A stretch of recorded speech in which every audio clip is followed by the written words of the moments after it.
Good morning, beloveds. It is Tuesday. It is May 17th. Our title is Absolute Power and Relative Manifestation. So I look forward to finding out what that's about.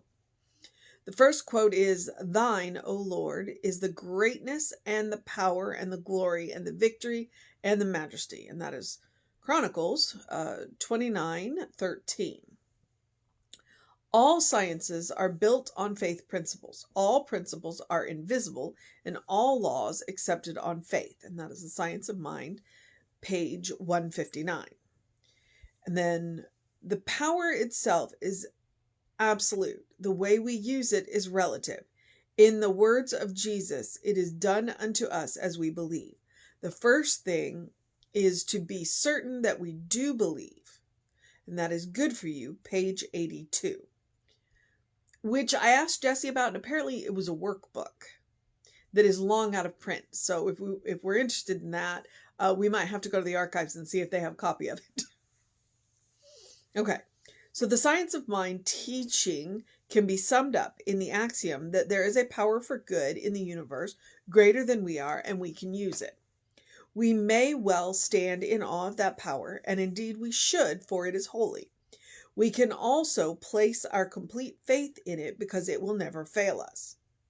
Always, it automatically responds to the direction we give it through our deeply held beliefs. Jesus taught this idea when he said, "And all things whatsoever ye shall ask in prayer, believing ye shall receive." Developing greater belief and greater personal faith in the power for good is the aim of all spiritual discipline. We must have a right to turn to this power for good and seek its help in meeting our needs. We do this not with a beseeching, but with an accepting approach, and the basis for our doing so is belief. When we pray, we need to believe that we will receive, and we will. We must believe that the good we desire is available to us even before it has appeared. If we do believe and we say so, this good becomes part of our awareness, and from this inner acceptance, the outer form unfolds. The infinite love of God is guiding me at all times. I dwell in the living presence of my Creator. My thoughts are purified in this contemplation of the Father's glory. My heart sings of goodness and mercy, and I follow its leading. This is my prayer of faith, and I believe in the power of faith to heal and to bless. I let go and let God. And that is CC, so Craig Carter.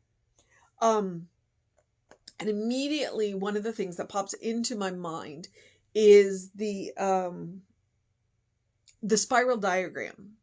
If you've ever had pretty much any class, but mostly Heartfelt Living with Reverend Jesse, then he will, somewhere in the class over the weeks, we'll talk about the spiral diagram, which divides us into conscious and subconscious or unconscious. It also goes through our perceptions and our beliefs and and our thoughts and all of that, and how it gets where our beliefs come from. And so sometimes when we do this kind of work, it's really important to go back and really dig into our unconscious and see what we really believe, especially if we continue to treat for something and we're not getting it. Okay? Like, we're saying all the right words, our treatments are well written, and what have you, and we really feel like we believe, and we're still not getting it. So now let's go back and go, okay, so do I really believe this, or do I have another belief of equal power to my belief that I can get this, which is canceling out this belief? Because we're complicated beings, so it's not unusual for us to hold two equally strong and opposite beliefs at the same time. And so sometimes we're unaware of it, or sometimes we know it and we're just like, so we go through the motions. And then we wonder why we're still sitting here. It's like, well, because we're holding two opposite beliefs at the same time. It's called a paradox.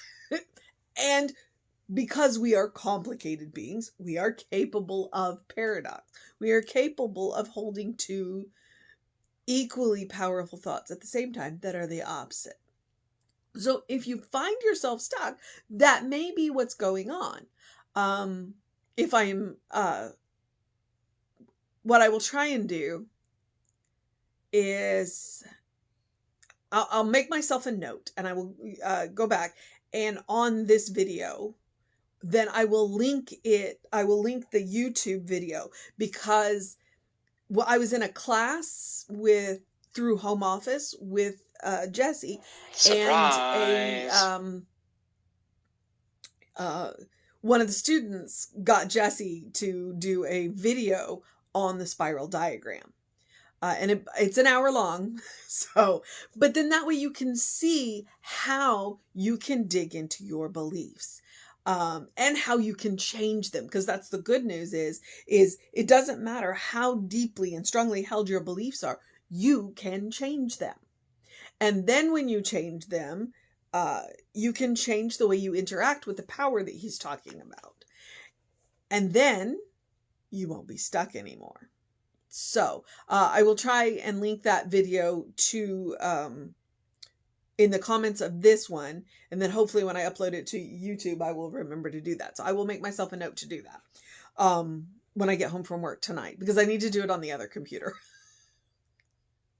It would just be easier if I do it on the church computer. So if you're watching this and you don't see the link, check back and I will get that link up, because the spiral diagram is just one of those really interesting things that makes the way we create our beliefs so evident. So then you and it also gives you the power of hope that you can change it. So I will do that. All right. So absolute power and relative manifestation. I don't know what to do with the first one.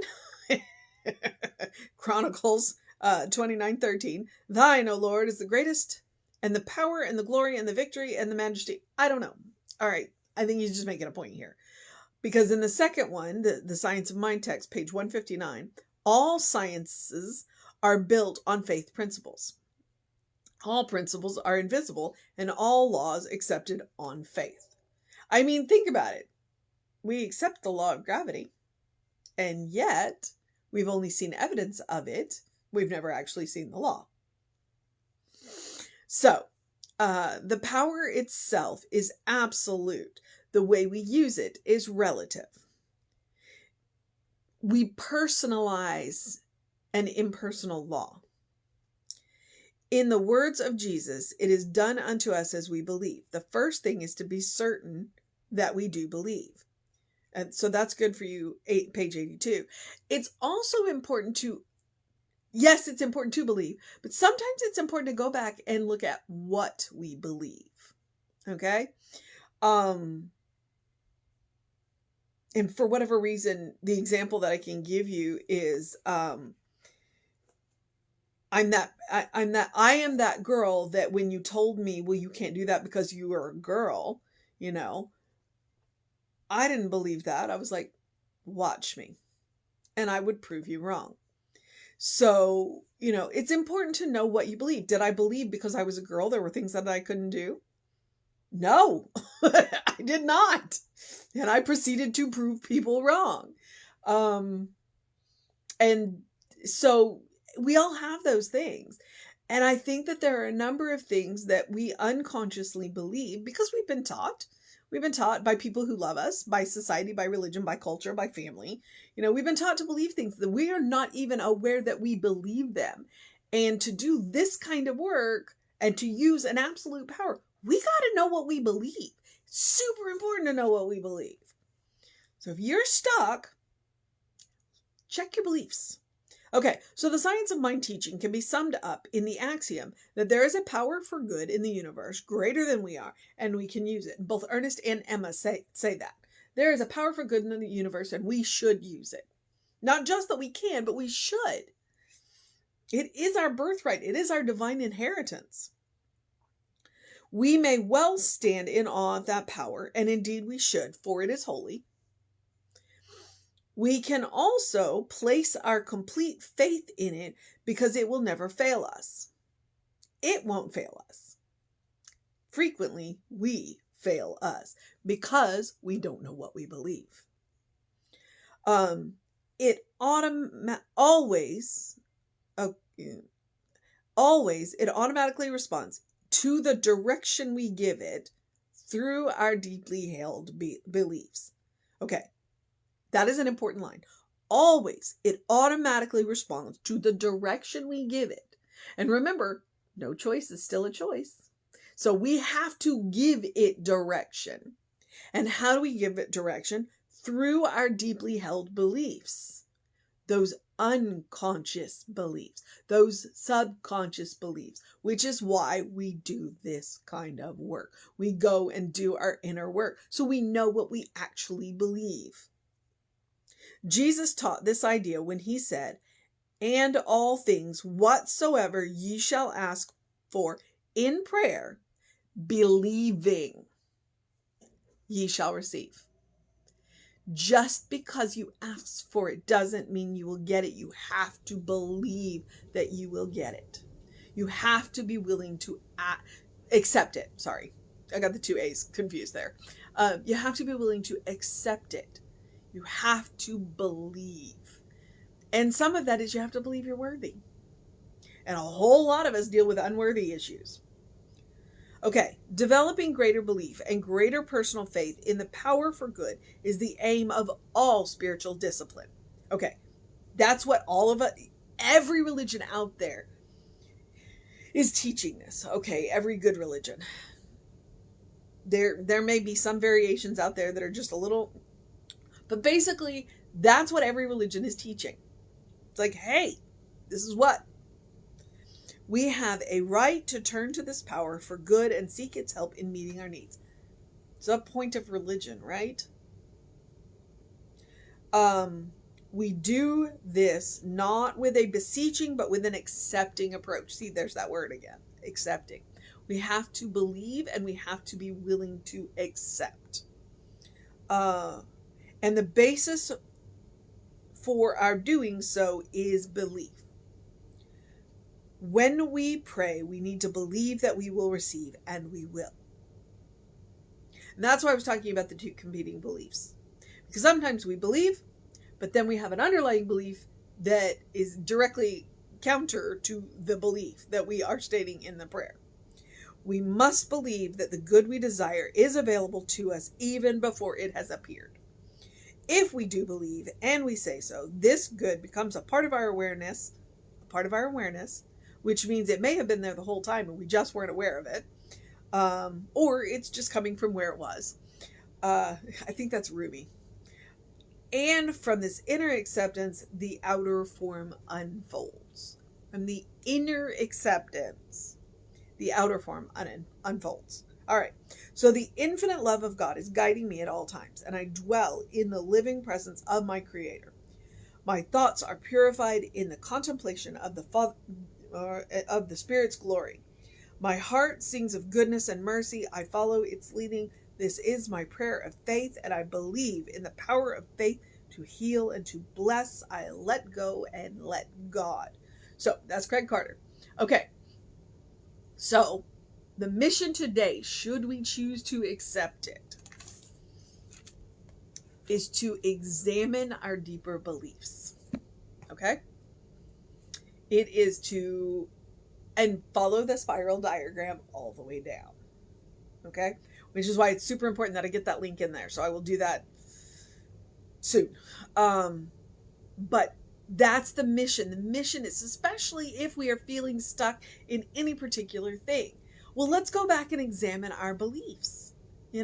Especially if there's a belief directly related for what it is that we are asking for that we are not getting. Okay, what beliefs do we have around this? And do we maybe have an underlying belief that is counteracting the belief that we are stating out loud? And if so, well, then the next thing is to work on that. And it's possible. Okay? How do you clear a pond? One drip at a time. of clear water. So, which leads into the next thing, which is that loving, kind, compassionate thing that I ask you to do every day. That is a crystal clear drop. Okay? When you are practicing love, kindness, and compassion on yourself, you are clearing your consciousness. You are clearing those unworthy beliefs. All right? That is why I suggest it every day. I talk about the bank, and I talk about the first response, and I talk about being able to share, loving, kind, compassionate responses with anybody. But it is, to a degree, about clearing your own consciousness, clearing your own beliefs. All right? That's why I say it every day. Like I sound like a broken record. I'm in a groove, not a rut. Okay. So you got the mission. You got the loving, kind, compassionate thing that you are going to practice on yourself. Big, small, doesn't matter. Point is to do it. I also, as I always do, encourage you to do something to engage your mind and your body. I encourage you to drink plenty of water. I encourage you to go get a face full of bright light. It's cloudy today. I don't know what's going on with the weather, other than we have Sahara dust coming. So if you have breathing issues, be extra aware for the next few days. That dust is coming. And I did say drink plenty of water. And open the windows of your soul. Allow the breath of heaven to remind you do live in heaven right here, right now. It is all around us all the time. Because it is a state of mind. It is a state of consciousness. When our mind is right, when our consciousness is right, then heaven is a place right here on earth. Because we take it with us. All right. So take Emma's advice. Look for the good and praise it. And praise every good. I mean, you don't have to make a big deal out of it unless you just want to, because, there's that. So I think that's it. Have a great day, an amazing day, a wondrous day, a fantastic day, an amazing day, and a magical day, an enchanting day, a good day. And if that is too much pressure, simply have a day, because you are enough just as you are. You are a beloved child of God in whom God is well pleased and well represented. All right? That is the truth of you. And I know this. And you do too. All right. Catch us on the social medias. We are Creative Life Spiritual Center, Creative Life Spark. I am the running Rev Ryan on the social medias. Reverend David should be on around 5 p.m. with you. I'll be back with you at 9 a.m. Tomorrow is the soul session. I have the previous soul session that this is connected to because it's part two of two. I have that pinned to the top of the page. So scroll up and watch that.